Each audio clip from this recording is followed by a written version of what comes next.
Kalempung ilakai football kabalatip kum ka 4th edition Sunfish Cup arja kapra balapanyat da ka Maulin Youth Sport Club. Kalapoino syaka pakut hakaba ka kunhun jongka Sau Kwan SC bat kanang kiu irat mauyong rem. Kilalong ki kunhun ki balayora ekanam ladu haka under 13 but under 16 jong kishenrang bat kiban mi kamaru ya ka jala kum ka Meghalaya Master. Chakalumpung ilakai jongka North East Sunfish kaban Salongshen hanong ba Guwahati katba ka 3 SC kalayora ekanam ladu haka under 16 jong ki kintai. Ya kane Kalempung ilakai football lawan Bansaki ya kajing yakun jongka final bat kumjuru ya kajing pernah perdai kane Kalempung da uba Rokos Lamare ubade uwene kirang ilakai batubet jongka jela Meghalaya ubalami khmat ya kari India Kalempung ilakai Barri Hausnem arja katsau bat ubanang mi khmaru ya kasal Guwakar FC Goa laidon langru hakane kasngi da Amit Saran ubade director jongka SPT Sport Management Private Limited napo Bangalore uba Sumar Langswer presiden ka Maulin Youth Sport Club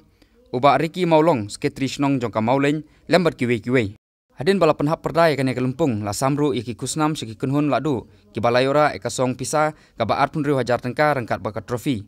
Hakbala donru ki kusnam cimet ki bakuntup ya ka fair play, best coach, best goalie jongka under 13 but under 16 boys but under 16 girls. Lapun pu pinping ya ka jing penhap perdai kane Kalempung da ki jing syat bagi jirwai lang bagi kun samla jongka Shnong Maulin.